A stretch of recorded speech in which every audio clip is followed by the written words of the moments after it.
Bienvenue sur Africa 24 dans cette nouvelle édition du QG News. Au sommaire de l'actualité, 2 jours après les manifestations violemment réprimées par les forces de l'ordre au Togo, la vie reprend calmement son cours et ce malgré un climat politique toujours aussi tendu, vous le verrez.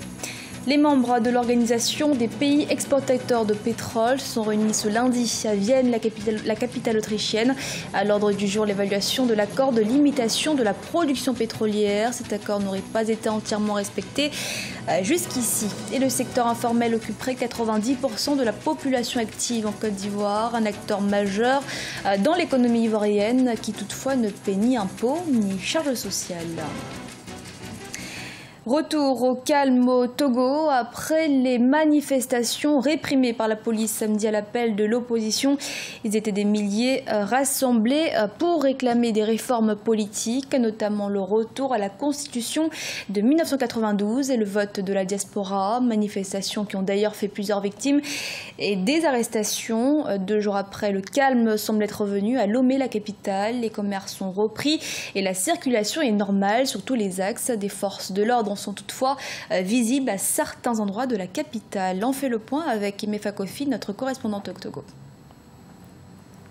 Il faut dire que depuis samedi dernier, après les heurts entre les forces de l'ordre et les manifestants du Parti national panafricain, on semble un retour à la normale. Tout est calme à présent à Lomé. Les manifestants arrêtés pour l'heure n'ont pas été libérés. Mais le président du Parti national panafricain demande à ce que ces personnes soient libérées, mais rien pour l'instant. Du côté de la police nationale, on annonce une information judiciaire à l'encontre du PNP. Enfin, à peu près c'est comme ça que la situation se présente actuellement. Il faut dire aussi que du côté des défenseurs des droits de l'homme, ils dénoncent l'acte des forces de l'ordre à qui ils demandaient, à qui ils avaient espéré encadrer les manifestants. Pour eux, c'était le devoir des forces de l'ordre d'encadrer ces manifestations pour que ça ne dégénère pas. Pour l'heure, il n'y a plus de déclaration officielle de la part des autorités togolaises. Le président nigérian Muhammadu Buhari s'est déclaré très heureux d'être de retour à la maison. Ce lundi, lors d'un discours à la nation marquant son retour au Nigeria, le chef de l'État a remercié ses compatriotes pour leurs prières. Il a appelé à l'unité et réaffirmé sa volonté de lutter contre le terrorisme. Toutefois, pas un mot sur son état de santé. On l'écoute. Je demande aux services de sécurité de ne pas se reposer sur les succès obtenus au cours de ces 18 derniers mois. Les terroristes et les criminels doivent impérativement être combattus et détruits afin que nous puissions vivre en paix et en sécurité. Par conséquent, nous allons renforcer la lutte non seulement contre les milices de Boko Haram, qui tentent une nouvelle série d'attaques et d'enlèvements, mais aussi contre les violences ethniques alimentées par des politiciens. Nous allons combattre tous ces fléaux. The fight not only against the elements of Boko Haram. Le PEP se réunit ce lundi à Vienne, en Autriche. Le but de cette rencontre est d'assurer le respect de l'accord pétrolier, accord qui concerne la limitation de la production des pays membres en vue de réguler le marché de l'or noir. Un accord avec des conséquences importantes pour les pays africains producteurs de pétrole. Corinne Kandem. Les membres de l'Organisation des pays exportateurs de pétrole seront réunis à Vienne, la capitale autrichienne, ce lundi 21 août, dans le cadre d'une rencontre mensuelle. À l'ordre du jour, l'évaluation de l'accord de limitation de la production pétrolière en vigueur jusqu'au mois de mars 2018. Mesure qui a pour objectif de limiter l'offre sur le marché mondial et tenter ainsi de redresser les prix du baril. Le ministre saoudien Khalid Al-Falih, le pays leader de l'organisation, a notamment émis des critiques concernant les pays ne respectant pas le dit accord. Beaucoup de pays de l'OPEP ne respectent pas leurs quotas. Il faut une discipline à l'intérieur des pays de l'OPEP. Il faut une entente entre les pays OPEP, hors OPEP. Et tout dépendra effectivement de l'évolution de la croissance de l'économie mondiale et du nouveau modèle de consommation énergétique à l'échelle mondiale qui devrait reposer entre 2020, 2030, 2040 sur un mix énergétique. En effet, les derniers chiffres relatifs à la production de l'OPEP justifient les inquiétudes exprimées au sujet du rééquilibrage du marché. Selon un rapport publié par l'organisation au début du mois d'août, la production des 14 pays membres de l'OPEP a avoisiné les 32,87 millions de barils par jour en juillet, soit une augmentation de 173 000 barils par jour. Le Nigeria, certes exempté de l'accord, inquiète quand même les pays membres de l'organisation. Sa production augmenterait à une cadence trop rapide, ce qui peut représenter une véritable menace pour le marché pétrolier.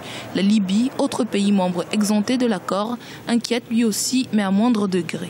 Le ministre russe de l'énergie a dit que la Libye et le Nigeria devaient effectivement rentrer dans le quota puisqu'on a assisté à une production très importante à la fois du Nigeria et de la Libye, beaucoup plus que ce qui était prévu. Cette réunion sera donc l'occasion de faire le point particulièrement sur le degré d'engagement des membres les moins respectueux de l'accord et qui ont promis de respecter leurs engagements lors d'une précédente réunion tenue les 7 et 8 août à Abu Dhabi. Les Émirats arabes unis, l'Irak, le Kazakhstan et la Malaisie sont les pays particulièrement visés par les critiques. Le secteur informel occupe une place importante dans l'économie ivoirienne. Il occuperait près de 90% de la population active. Mais comment réorganiser ce secteur qui ne paie ni impôts ni charges sociales? Élément de réponse dans ce reportage d'Olivier Conin. L'économie ivoirienne est caractérisée par la prédominance du secteur informel et du secteur agricole. Cette structure de l'économie a un impact sur le rendement fiscal. Il faut transformer l'économie dans le sens d'une industrialisation et de la formalisation du secteur informel. Les grandes entreprises représentent 80% des recettes fiscales qui se sont élevées à 1821 milliards de francs CFA en 2016.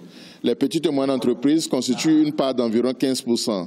Il est question de trouver les moyens d'imposer le secteur informel qui emploie la majorité de la population active. L'informel contribue à peu près entre 80 et 90% de l'emploi. Donc ce qu'on pourrait faire, c'est d'abord de leur faciliter les procédures pour être formels. Donc il faut leur alléger les procédures, les documents à produire pour entrer dans le secteur formel. Ensuite, il faut leur donner des avantages fiscaux. On peut dire sur 2 ans, 3 ans, d'abord d'un premier temps. Et quand ils seront maintenant bien formalisés, on pourra maintenant penser à les imposer.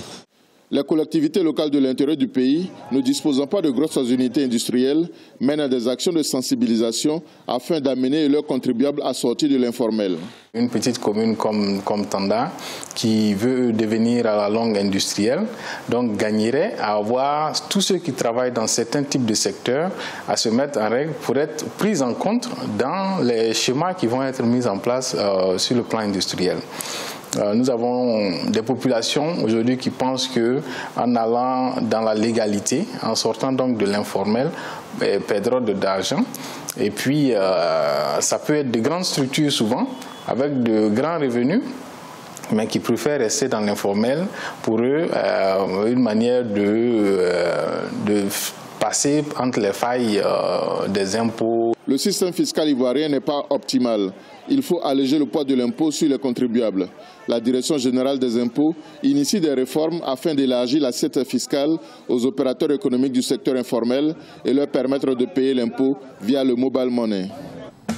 Sont qualifiés pour ce CHAN 2018 le Nigeria, la Libye, le Burkina Faso, la République du Congo, la Mauritanie, la Côte d'Ivoire, le Maroc, le Cameroun, l'Ouganda, le Soudan, l'Angola, la Namibie, la Zambie et la Guinée équatoriale. Tous rejoignent le Kenya, qualifié d'office car étant le pays organisateur. Le 16e et dernier ticket sera décerné ce mardi à l'issue du match qui va opposer la Guinée au Sénégal. Du sport, toujours avec l'Afrobasket Dames qui va reprendre ce mardi à Bamako, mais retour sur les résultats de ce dimanche avec la rencontre dans le groupe A, Angola-Tunisie. Et c'est l'Angola qui s'est finalement imposé en 102 points contre 55. Le Mali, pays hôte, s'est ressaisi en s'imposant face à la Côte d'Ivoire. Et le Cameroun a largement dominé la Centrafrique 94-42. Et au niveau du classement, dans le groupe A, l'Angola en tête. L'Angola qui devance la Côte d'Ivoire, le Mali, la Tunisie et le Cameroun. Dans le groupe B, cette fois, rencontre entre le Nigeria et l'Égypte. Le match s'est soldé par une écrasante victoire des Nigérianes sur un score de 106-72. Le Mozambique, quant à lui, affrontait la Guinée. Le match s'est terminé par la victoire des Mozambicaines sur un score de 88-47 points. Et troisième victoire des Sénégalaises, les tenantes du titre ont battu la République démocratique du Congo, 70 contre 63. Dans le classement, c'est le Nigeria qui est en pole position avec 6 points. Ce journal a été réalisé par l'ensemble de la rédaction. Merci de votre fidélité. Restez sur Africa 24 pour un nouveau rendez-vous de l'actualité.